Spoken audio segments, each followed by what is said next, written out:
जयमुदीरयेत् मूकं करोति वाचालं पङ्गुं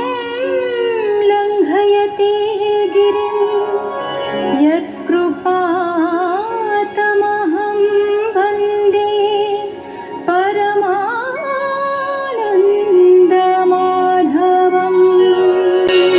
नवम स्कंधरे सूर्यवंश परे चंद्रवंशर उत्पत्ति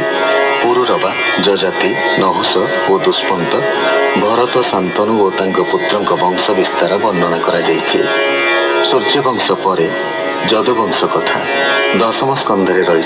श्रीकृष्ण गोपलीला और द्वारका लीला। यही प्रसंग कंस द्वारा देवकीर 6 पुत्र वध, रोहिणी गर्भक बलरामंकर स्थानांतरण और श्रीकृष्ण जन्म तथा नंदगृह अवस्थान यही कथा संक्षेप सुत कहते।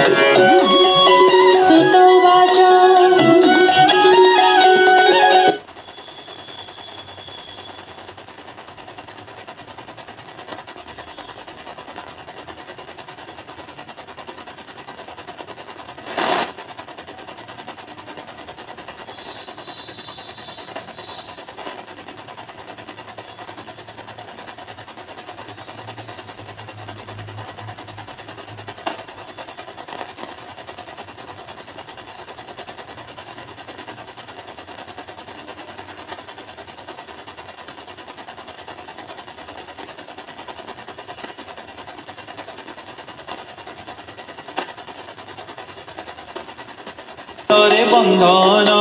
जामला अर्जुन भंजन जिनमणि ग्रीव मुक्ति पूर्वे जे साप पाई छन्ति कहु से कले बाण लीला केहु कहिब तांका खेला तदन्ते कोड़ी जे भक्षण ए रूपे गोपे आचरण बका बक्सासुर निधन मुरली गीता जे कळन बन रे बन भोजी कले अघासुर को से बधिले ब्रह्मा जे बत्सा हरि नेले कृष्ण विश्वमूर्ति होइले बत्सा बालक जात कले पूर्वे जे मंत होइथिले ब्रह्मा जे बाहुड़ाई देले वीर रे ब्रह्मा स्तुति कले धेनुकासुरर नाशन कालिन्दीरे काली दलन प्रलम्बासुरको निधन दावाग्निरु गोप रक्षण गोप गोकुलको तारण अजगरु नन्द मोक्षण वृन्दावनरे जे विहार मुरली ध्वनिरे सुस्वर गोपींक वृंदावने प्रीति जेते गुणता बाहु नंती बरसा शरद ऋतुर कहीं वर्णना जे प्रकार गोपी मानक व्रत स्नान जे प्रत्यतोष भगवान कदंते वस्त्र जे हरण कदम्ब वृक्षे आरोहण यज्ञपत्नी रे अनुग्रह ताहांग स्नेहर विषय यज्ञ अन्न खुशे भोजन ब्राह्मणे अनुताप मान इंद्रर गौरव गंजन हरि गोवर्धन झरण इंद्र सुरभि दर्शन कले अनेक स्तुति मान गोविंद नामे अभिषेक कले से स्वर्गर नायक कहु नंदर एकादशी वरुण हरि नेला आसी से पुणी कृष्ण दर्शन पाई संतोष होई मन गोपाल पुअंकु से नेई वरुण भुवन देखाई विद्याधरर जे मोक्षण दर्शने स्वर्गको गमन कहु जे वृन्दावने रास कृष्ण वृन्दावने प्रवेश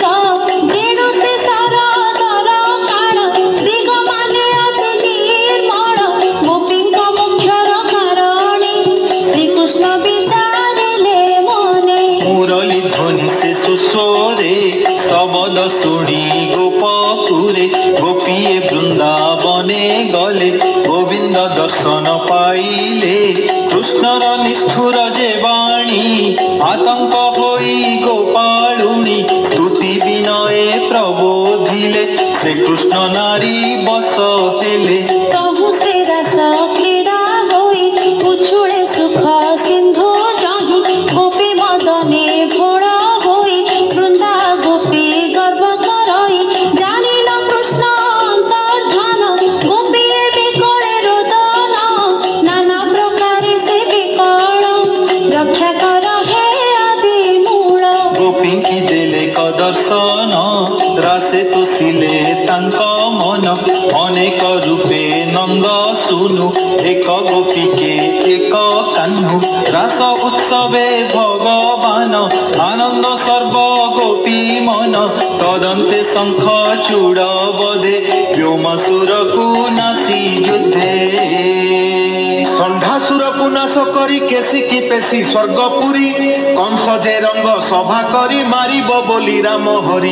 अक्रूरे गोप को पेशीण अणाई कान्हु संकर्षण नंद आदि गोपाल माने घेनी चलिले मधुबने मथुरा राम कृष्ण गले देखी विलाप गोपी कले श्रीकृष्ण गोपी की बधीण अक्रूर संगते रथेण अक्रूर कालिंदी स्नान जले देखिला भगवान अक्रूर अनुग्रह भाव गोलोक बैकुंठे ठाव मथुरापुरे परवेश देखी बोलती नग्रदेश रजकशीर छेदित हूँ बसन नदेला से जहूँ धनुर भग्न तदंते मालाकार पूजे मुकते कुबुजा गंध जे लेपन सुंदरी हेला अनुपम कुबलया गजनी बारी प्रवेश रंग सभा हरि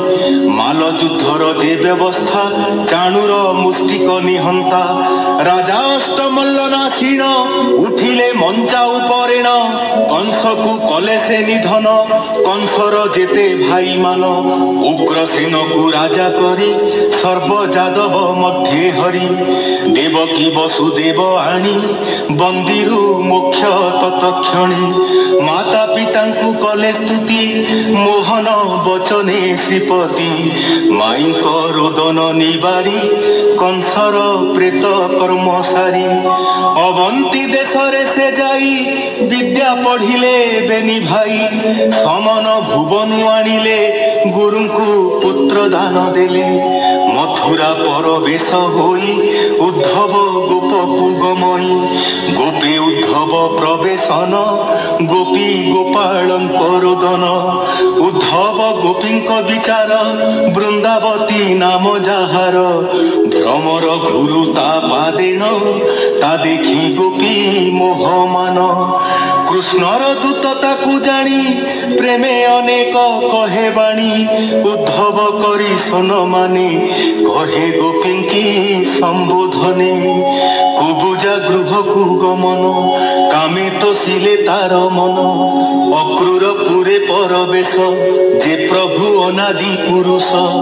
अक्रूरे हस्तिना भुवन पेशिले श्री मधुसूदन मथुरा पुरे नरहरि जादव मान प्रतिपाली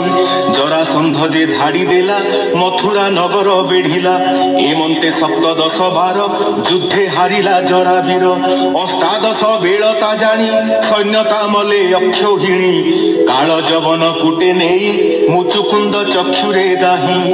द्वारकापुरर निर्माण विश्वकर्मार जे घटन तही सर्व जादव घेनी बिहार कले जदुमणि तहु जे रुक्मिणी हरण आनिले जे मंत भावेण जरासंधादि राजा जिणी विवाह कले से रुक्मिणी।